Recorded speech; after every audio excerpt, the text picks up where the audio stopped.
Shoestring TV.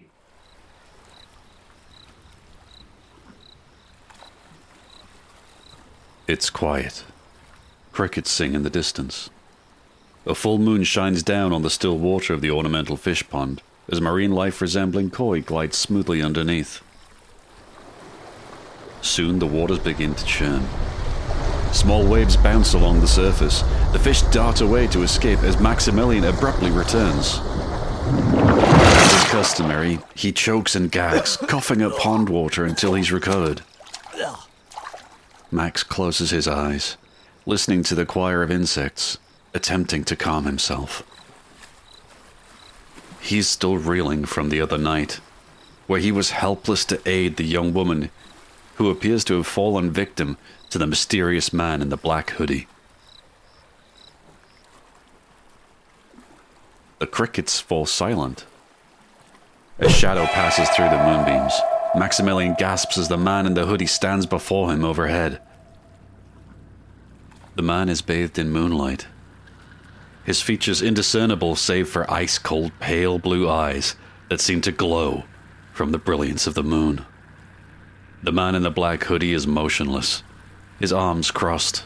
Maximilian can feel the man's deadly stare coiling around him. The hooded man releases a giggle, both childlike and menacing. What do you want?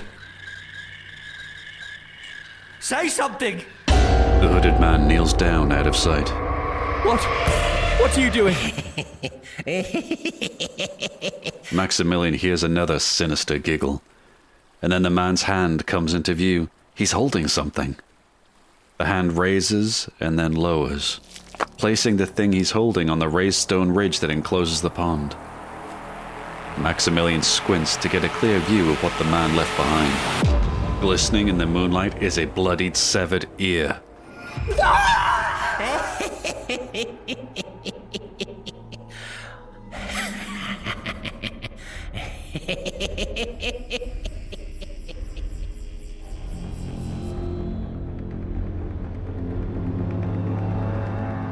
Shoestring TV presents Leo Brawn, Episode 9, The List.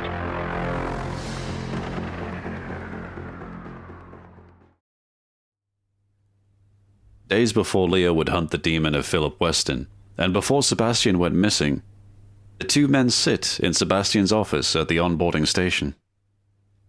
I appreciate you making time for me, Leo. You've been a little busy these days.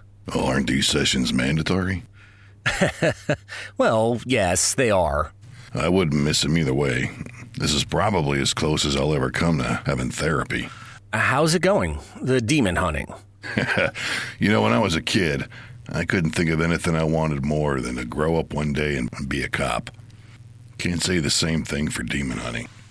So, becoming a cop was a calling? My wife used to joke that I was born holding a badge. Oh, well, then I feel sorry for your mom. Do you think about her? Who, my mom? Your wife. I try not to. But the honest answer is I never stop thinking about her, or my son. I guess that's why I keep so busy. Take case after case. Those demons, they're scary, but the quiet moments, when I'm alone with my thoughts, that's what terrifies me the most. It's completely understandable and also unavoidable. There is no right way to handle it. It's also why I haven't asked about your son until now.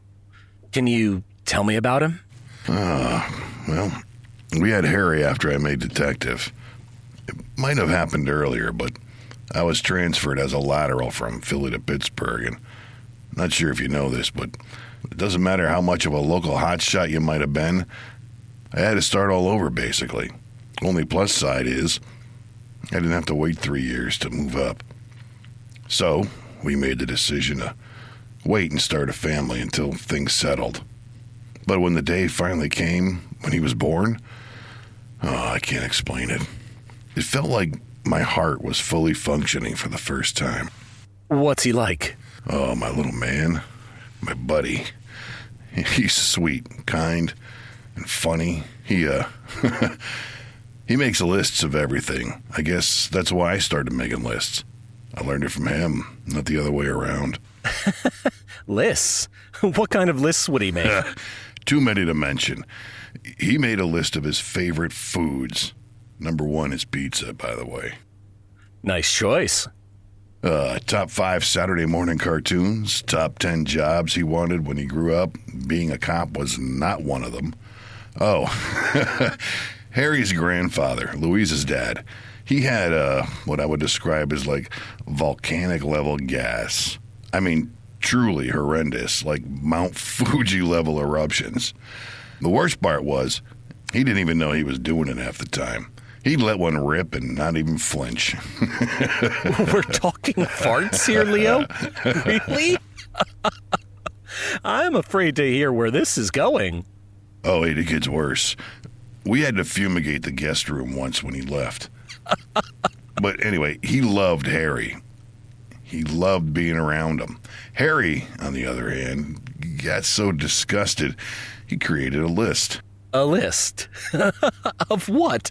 Well, now keep in mind, he was 8 at the time. Limited vocabulary here, but a list describing each fart in the order of potency. Harry gave him the list on the last day of his visit, so as if to say, I hope this helps. Or please don't come back until you've locked that down. He's industrious, your son. Yeah, that's my boy. Thank you for sharing that with me, Leo. Oh, shit, I miss him. It hits me at least once a day. What's that, Leo? You know, what they're doing. Are they okay? I wonder what they're up to now. Returning to the present day, Willie has just arrived at the slab of the O.R.A. after his investigation of the Cedar Hill Cemetery in Philadelphia. The mortuary drawer unlocks automatically and slowly opens until it locks in place. Willie climbs out and then watches as the drawer slowly closes again and locks tightly by itself. Well, that's new. Now in the Devil's Den, he greets Captain Mangut by the coffee machine. Hey, Captain. Mr. Topaz? Yes? Who are you? Ronan gets nervous and can't speak. Willie, this is Ronan Delaney, engineer from our new R&D department. R&D department? How long was I gone? He's responsible for our new automatic slab doors. Oh, nice job, Ronan. Okay, Ronan, probably time to skedaddle. Oh, aye, Captain. I'll just fuck off then, yeah? Aye, I'll get me a coat, because clearly I need to fuck off. Anyway, I better come around here. Ronan steps away. The captain can tell by his demeanor that Willie is distressed. Willie, what happened in Philly? Where's Leo?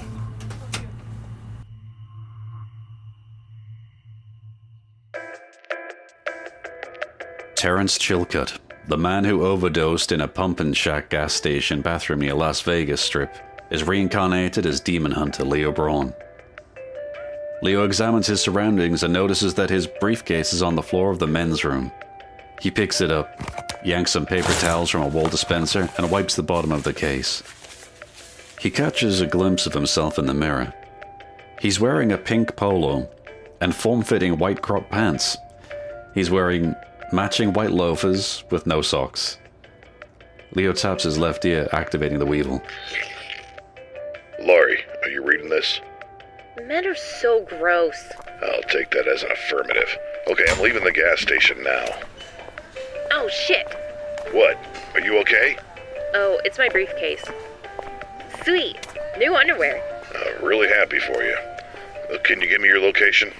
I left the Mod Museum and I'm standing on the corner of Stewart Avenue and North 4th Street. Wait. Okay, I'm heading north on Mojave Road, passing an El Canelo restaurant. Oh, well, look at that. According to the briefcase, I'm only about a mile away. Okay, this is good then. Why don't you stay put and I'll meet you? Do you see any landmarks? There is something called the Evo Club. Oh, cool. It's an internet cafe. Should I freak everyone out and post a TikTok? I don't know what any of that means. How old are you, Leo? Hold that thought. Why? What's wrong? I'm being followed. Hang tight. Gonna need to deal with this. Roger that. Leo turns slowly around to find 3 young thugs approaching him. They are thin with shaved heads. They're heavily tattooed and brandishing baseball bats. Except for the one in front. He holds a 9mm pistol. He grins, exposing a shiny gold-plated grill. What's in the briefcase, motherfucker? Leo smiles. He lowers the briefcase and sets it on the sidewalk behind him, and then turns to face the thugs again. Do you know what an LCI is? What? What did you say, asshole? I said, do you know what an LCI is? See, pistols, like that SIG there, come with a loaded chamber indicator. What the fuck are you saying, motherfucker? Hand it over. It means your toy gun there ain't loaded. At the very least, you don't have one in the chamber. So, unless you want that gold-plated grill shoved down your fucking throat, I advise you and your boy toys to walk away now. In an instant, Leo's briefcase emits a type of vibration he's never heard before. It erupts in short bursts, as if it's trying to get Leo's attention. Okay, I think I get it. You know what? Help yourself. What the hell is it doing? I can honestly say I don't know. Why don't you find out? Leo steps aside, opening a path to the briefcase. As the leader of the thugs approaches, the briefcase stops trembling. What the hell is in there, man? Enough to get you a real gold grill next time? The 2 thugs staying behind have lowered their bats. They're just as enchanted by the briefcase as their leader. It dawns on Leo that the briefcase appears to be drawing them in, seducing them. One of the thugs with the bat begins to inch closer. Stay back, it's mine. The thug with the gold-plated grill kneels down in front of the briefcase. He places his pistol on the sidewalk and reaches for the briefcase, but then hesitates. Fuck, man. Is there like a combination or something? No, just flip the clasps. What's in there? Kinda curious about that myself. The thug with the grill touches the briefcase and lets out giddy laughter. He pops each clasp and then quickly swings the case open. Leo and the 2 remaining thugs all lean in, trying to get a closer look at what's inside. Yo, man, Grills, what is it? It's beautiful. Leo leans closer. Inside the briefcase is nothingness. None of the fabric-lined padding or small side pockets, just a black emptiness, a void. But the thug with the grill sees something. He begins screaming. Suddenly and without warning, the briefcase discharges powerful energy, sending the thug several feet in the air. Leo watches as the thug is sent flying, crashing into a telephone pole and then plummeting to the hard concrete below. One of the minions rushes over to their leader, who is bloody, unconscious, but alive. His gold-plated grill rests on the sidewalk next to him, split in 2. Leo looks to the briefcase again, and within the void a handle of some kind protrudes. Leo walks over and places a firm grip on it. He pulls the hilt upwards and out and reveals a medieval longsword. Oh, hell yeah. Leo wields the sword into a guard stance, the blade edge shining from the overhead streetlights. Okay, who's next? The 2 minions drop their bats and scurry away, leaving their unconscious leader behind. Oh, fucking hell, no. Leo returns to the briefcase, which is standing upright again and locked shut. Well, aren't you full of surprises?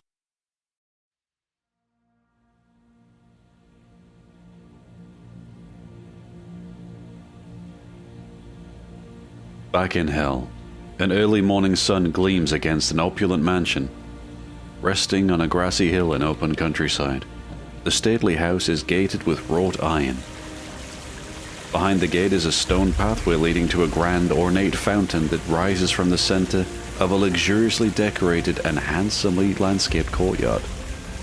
It is the definition of luxury. Inside the lush dwelling, butlers, maids, and housekeepers perform their daily duties.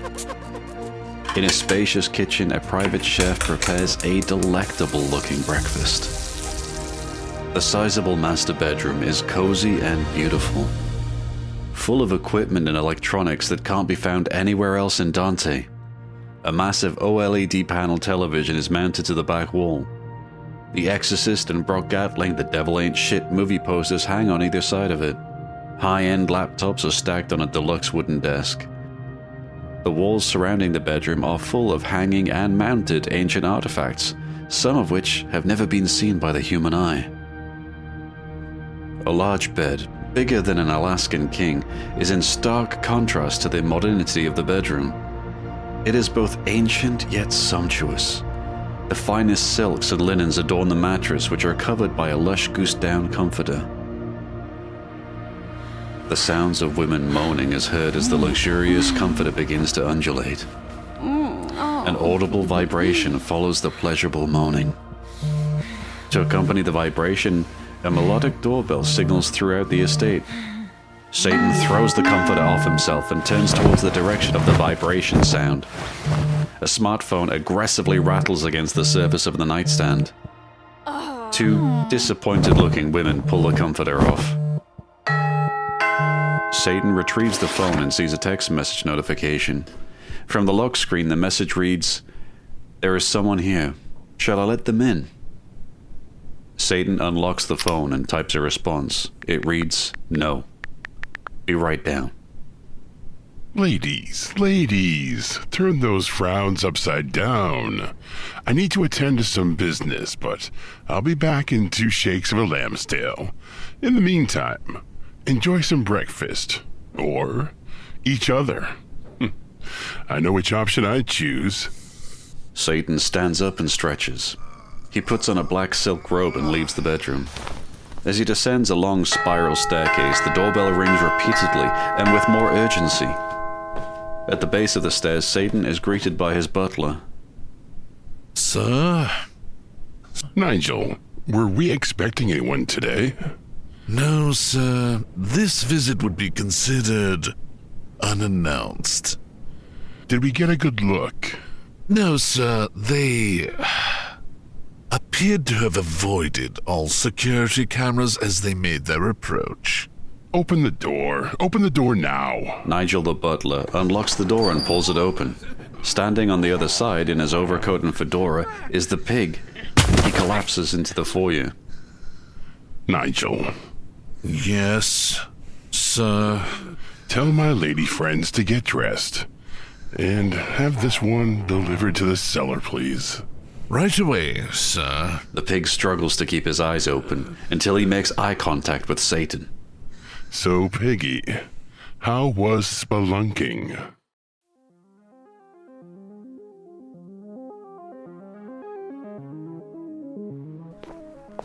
Leo is heading west on Stewart Avenue towards the Evo Club Internet Cafe to reconvene with Laurie. That was pretty awesome the way you handled those guys. I can't take too much credit. Briefcase did most of the work. And now you're just roaming around with a briefcase and a sword in the middle of Las Vegas. Totally normal. I got a sheath for it at least. I think they call it a scabbard. I'll blend right in. What are you up to? Decided to look up this demon we're hunting. His name is Astaroth, a former Duke of Hell that commanded 40 legions of spirits. He was often depicted as a nude man with feathered wings, wearing a crown and holding a serpent. Talk about blending right in. What else does it say? Okay. It says he seduces by means of laziness, vanity, and rationalized philosophies, whatever that means. He can turn men invisible, reveal hidden treasures or desires, and, I quote, give mortal beings power over serpents. Any weaknesses? Does it say how to defeat him? It says he has foul-smelling breath, and the only protection is a silver ring that has to be held under the nose to survive the encounter. Bad breath and rings. Not again. You've encountered this before? Well, it was more like acid vomit my first go-around, but I did get a silver ring out of it. Do you still have it? Haven't taken it off since.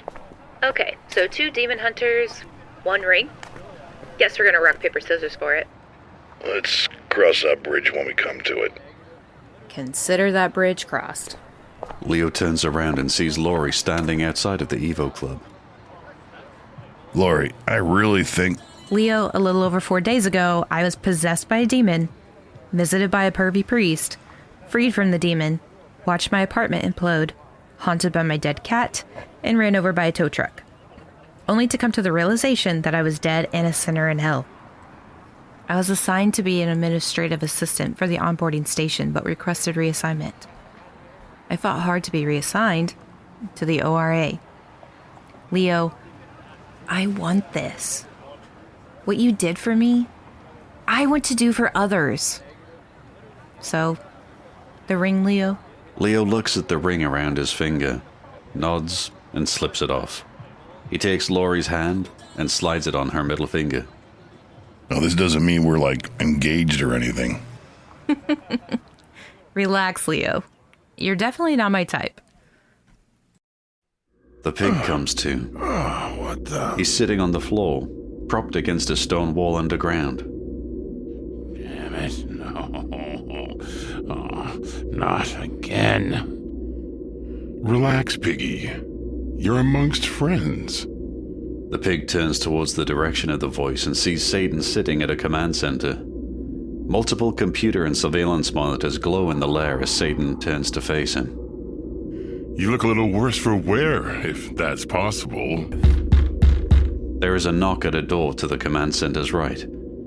Satan depresses a button built into the center's desk, and the underground door unlocks.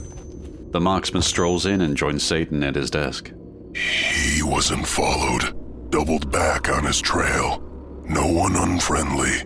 You see that, Piggy? I speak marksman now. He had a weapon, a torch, and this. The marksman hands Satan a folded piece of paper.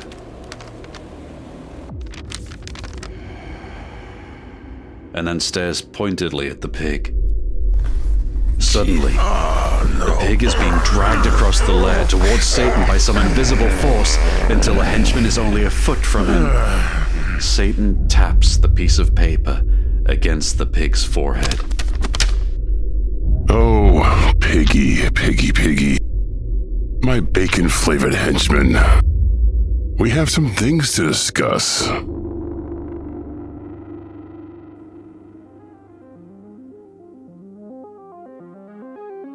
Leo and Laurie arrive at the Sunrise Hills Hospital and Medical Center. Leo stops at the entrance, but Laurie walks straight through the automatic doors. Laurie, wait. What? Leo! Look, I just wanted to say... Leo, it's a big hospital. Dr. Grant's specialty is cardiothoracic surgery, which is on the 7th floor. If you need to give me a pep talk, let's wait until we're there. All right, you're right. Let's go. Laurie and Leo enter the first floor of the Sunrise Hills Hospital. A prominent hospital in Las Vegas, Nevada, and it's completely empty. At least the power is on. It was similar with your apartment. Elevator is up ahead. Let's go. If it's all the same to you, I'd like to use the stairs. Leo opens the stairway door to the 7th floor and enters the hallway. He catches his breath having walked up 6 flights of stairs and scans the area. Like the first floor, the 7th floor appears to be completely empty. You know, Leo, it feels... Yeah, I'm with you, kid. It's a little too quiet. Be ready for anything. The 2 demon hunters make it to the check-in station unimpeded.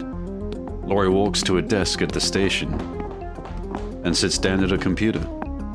Look at that. Computer is still unlocked. What are the odds? Not a coincidence, I can guarantee that. Mind if I ask what you're doing? Trying to find our good doctor. He's scheduled for surgery today. Like now. Operating room 3. All the way down the hall on the right. There is a rumbling below them on a lower floor. The 7th floor elevator down the hallway begins to operate. Someone's in the elevator. I think we're gonna have company. Leo pulls the long sword from the scabbard and holds it in a defensive stance. Then Laurie's briefcase begins to vibrate. She places it on the check-in desk and opens it. Whoa! She pulls out a chainsaw. What's this for?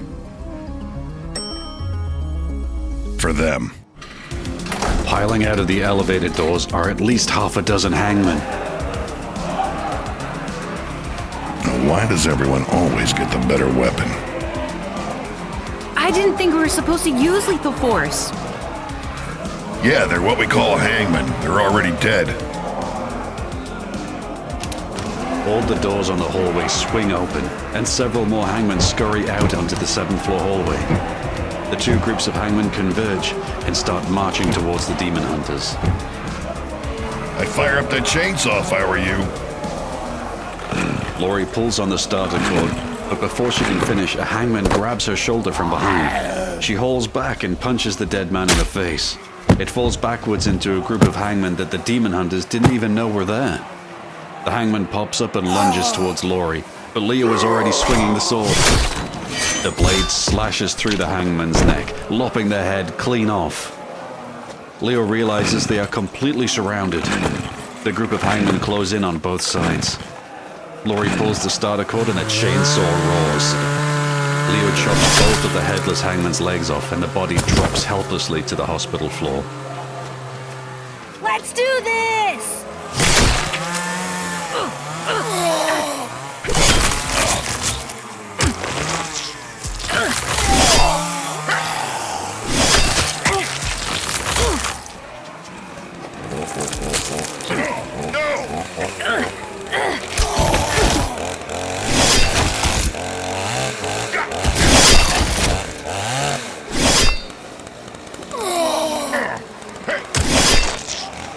Leo, behind you! Leo thrusts the sword forward, striking two hangmen in the abdomen like a shish kebab. He pushes the blade upwards, cleaving both of the hangmen in half from the chest up. Thanks! Laurie digs the chainsaw into the right side of a hangman. It is writhing as the blade of the chainsaw chews through its chest and abdomen. The chainsaw exits through its lower left side through the love handle, and Laurie kicks the hangman in the chest. Its upper half sloughs off, splattering to the floor. How many are left? I see 4 or so. Care to line them up for me? Laurie bum rushes the hangman next to her, shoving it forwards. It stumbles into the others behind it, and the undead creatures all begin to topple as Leo forcefully shoves the longsword, running the beast through. Laurie slashes the chainsaw through all 4 of their necks, slicing their heads off. Laurie, leaving no time to spare, slings leftover brains off the chainsaw blades as she hustles through the blood-soaked carnage of the hallway towards operating room number 3.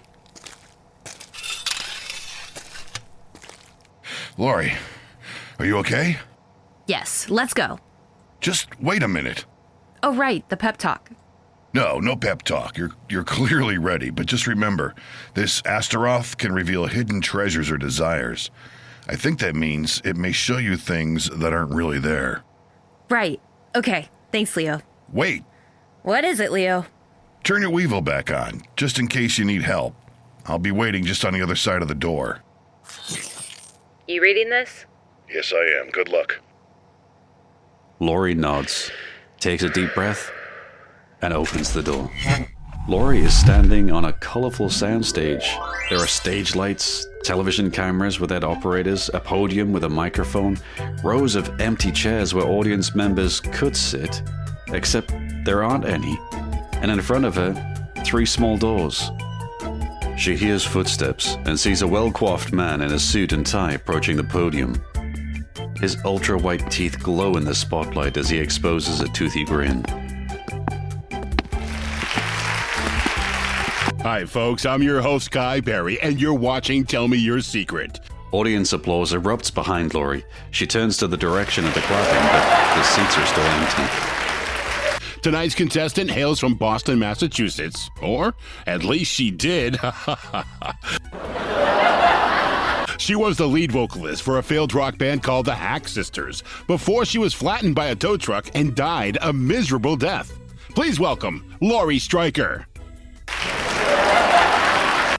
Laurie, we're so pleased to have you here this evening on Tell Me Your Secret. What brought you here tonight? Well, Guy, I'm here to defeat an irrelevant demon named Astaroth. He's one of those needy sorts, likes to ride around naked on a dragon and hold snakes and shit.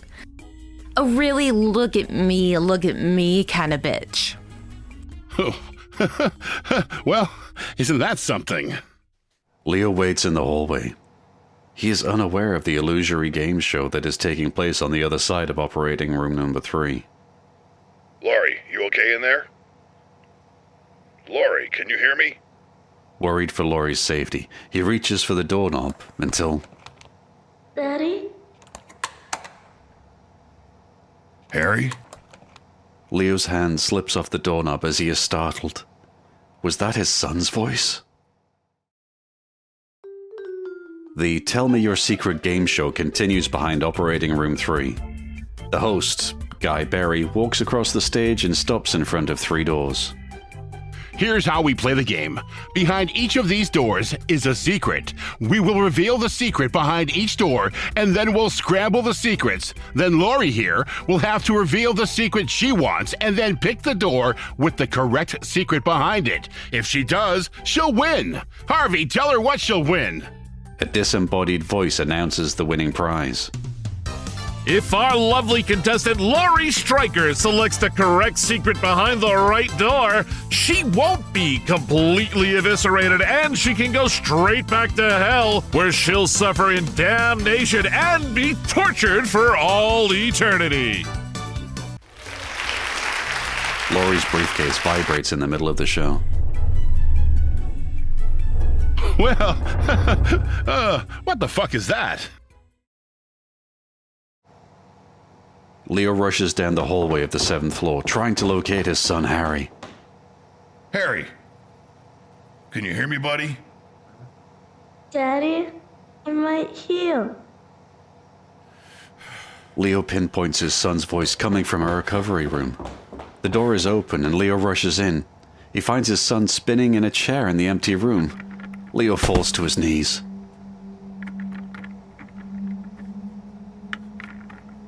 Daddy, you found me. Yeah, I did. Come here, buddy. Harry slides off the chair and walks over to his father. He reaches into his pocket and pulls out 2 small pieces of paper. One is folded in half. How are you, Daddy? I'm great, boy. It's so good to see you. I made some new lists. You did? Can I see them? Well, one for now, then one for later. You promise? I promise, Harry. Okay, good. Harry hands Leo the first list. Leo looks it over. It's numbered 1 through 10. But each line says the same thing. This isn't real. Leo looks at Harry. Thank you for this, son. I needed to remember that.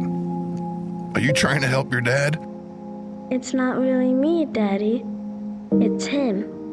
Put this one in your pocket. Harry hands Leo the 2nd list, who places it promptly in his pocket. I have to go now, Daddy. Leo places a hand to his mouth, trying not to cry. Can I hug you, buddy? I would like that, Daddy, but let's do it when it's not pretend. Yeah, you're right. I want that too, but only when it's not pretend. Okay. Bye, Daddy. Goodbye, Harry.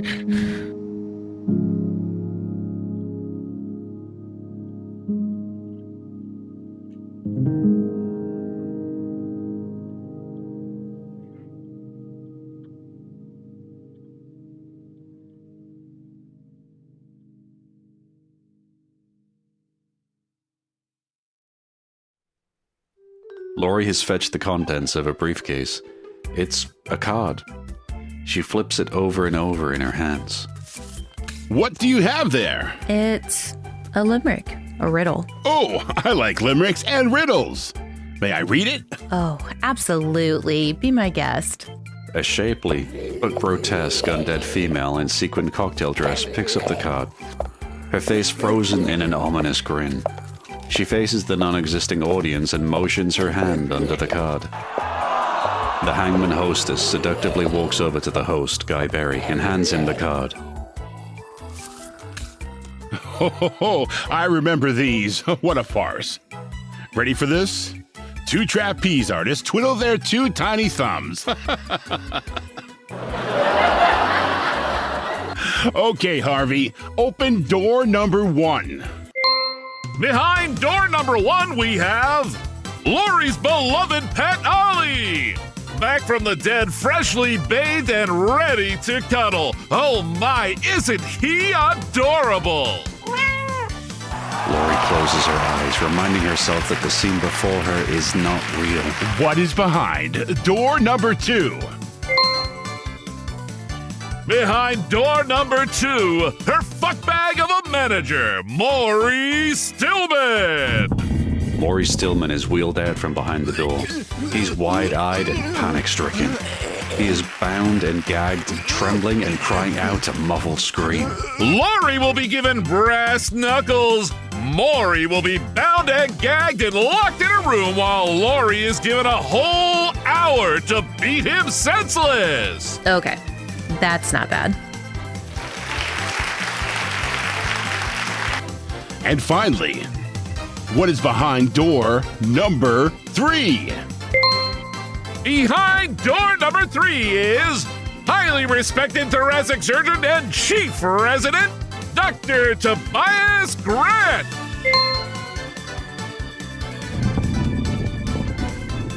A horrifying scene is playing out behind door number 3. Dr. Tobias Grant is standing at the head of an operating table with both his arms extended. He's emotionless, as if in a trance while speaking in tongues. He oversees a trio of nurses holding scalpels and a surgeon who is operating a bone saw. The possessed surgical staff are all performing unspeakable acts of violence against a patient who was laying on the operating table, clearly deceased. The patient's chest cavity is exposed as slimy, slippery black serpents twist and writhe within. The audience applauds as the small door slams shut.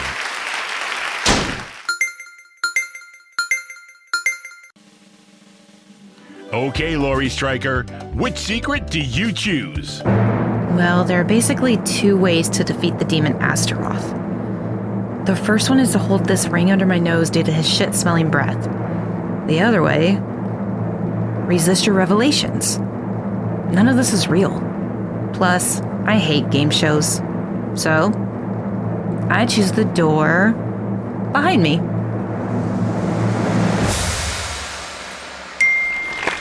Ms. Stryker, congratulations, you win. Yay.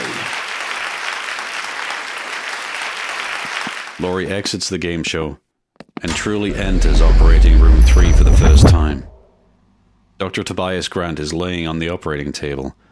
There is no mutilated patient with serpents for innards. The surgical staff are in the room, but are all unconscious. Leo is back out in the hallway, doing his best to remain patient until Laurie has completed her task. He's holding the letter from Harry that he promised he wouldn't read. It's still folded in half as he places it back in his pocket. Then the latch to the door behind him unlocks, and Laurie opens the door, stepping out of operating room 3. All done, Leo. We need to walk Dr. Grant out. Wait, what was that? What happened? Even if I told you, you wouldn't believe me. Fair enough. Let's get Dr. Grant out of here.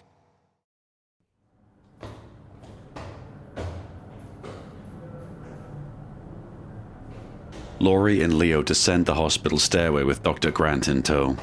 Leo is carrying him on his shoulder. The doctor begins to wake. What the hell is happening? Relax, Doc. There was an emergency and we need to evacuate you from the building. Oh, right. The earthquake. What? He said there would be an earthquake. Leo and Laurie stop and look at each other.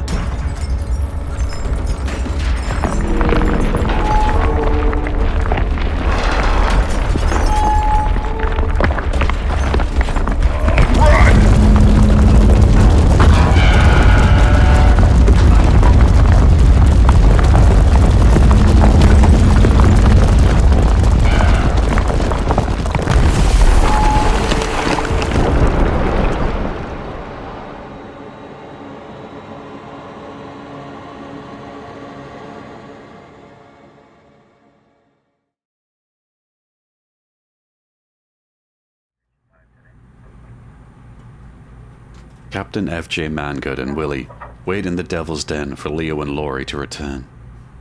They're here. Leo and Laurie enter the Devil's Den. They are both covered in blood from the carnage at the hospital. Hey, Cap. Well, any evidence of our visit will be covered up by the earth. Jillian. Leo looks around the room. Jillian, Willie, and June stand in the Devil's Den. Their heads are lowered. They look somber and concerned. June? Willie? What's going on? Jillian, what brings you to... Leo, have a seat. Why? Cap, what's wrong? What is this? June approaches Leo. She places his hands in hers. Hey, Bubba. Sit down. June, what's this about? As June backs away, Leo gives in and takes a seat. Laurie joins the others in the group. Go ahead, Willie. Tell him. Tell me what? About a week ago, an inmate died in their cell. Captain Mangood asked me to look into it. No witnesses, nothing on security footage. The inmate was in their cell, safe and sound. But the next morning, a guard found its body with its throat cut and a big carving in its chest. Something called the 11th Circle. I started surveilling the prison guards, the O.R.A. staff, going over personal files, incident reports. I found some discrepancies with an apparent engineering issue reported by one of our guards, Maynard Tully, the night of the suicide. So I tailed him after his shift last night. It led me to the cave. You know, that one Bo Chief tells us to stay away from? Hey, Willie, look, this is all very interesting, but... Leo, just let him finish. What I neglected to mention is that before leaving the parking lot of the O.R.A., Maynard Tully changed, assumed a different identity as he drove towards the cave. 1 second he's Maynard Tully, the next a completely different person. I mention that because of what I found hidden in the floorboard of his Bronco. Multiple uniforms and outfits. Whoever he is, he's not swapping identities for kicks. Underneath the uniforms, I discovered some ancient-looking wooden box, also branded with the 11th Circle insignia. So, I opened the box.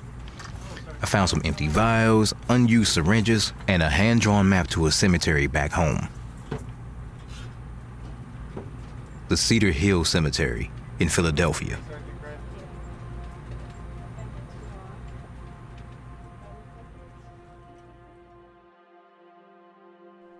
Leo's face turns from one of confusion to dread and reluctant anticipation. I followed the path drawn on the map to a grave marker there. It was yours, Leo. Louise and I met in Philly. Most of our family is there. Even though we raised Harry in Pittsburgh, we always wanted our final resting place to be back home. Willie hesitates. His voice wavers as he struggles to share the rest of his story.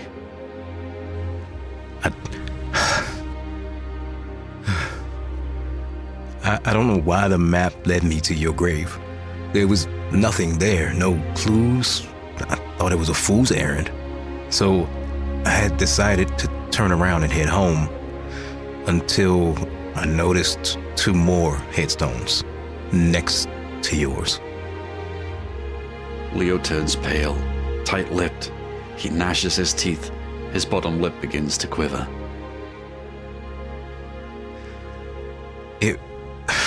It was the grave markers of your wife and son, Louise and Harry. I'm so sorry. No, you tell me it isn't true, Willie. That can't be true, no! Captain Mangood slowly nods. Leo leaps from his seat and rushes towards Willie. Jillian, Laurie, and June intercept him and wrap their arms around him, attempting to calm and console him. Leo collapses to his knees. No, my dear, how? Why did this happen? My boy! Willie and Captain Mangood join the group. Willie kneels before Leo, places his hands on Leo's shoulders. I'm sorry, Leo. Captain Mangood reaches out and places a hand on Leo's head, caressing it softly. Why, my dear? My boy Harry? Why, God, why? No!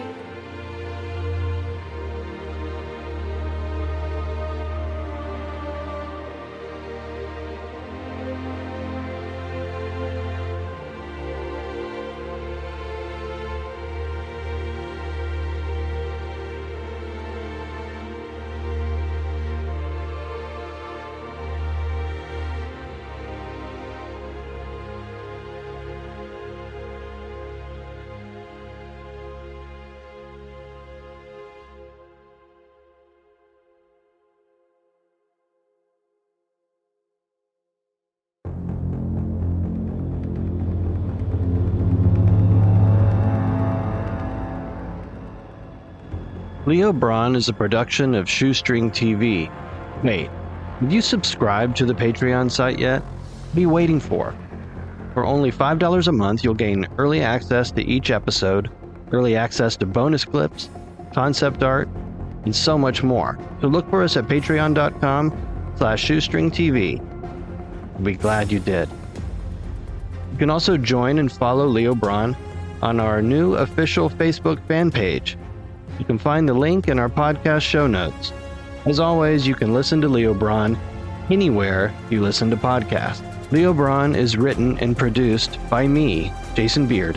And now, the amazing cast of Leo Brawn, Episode 9.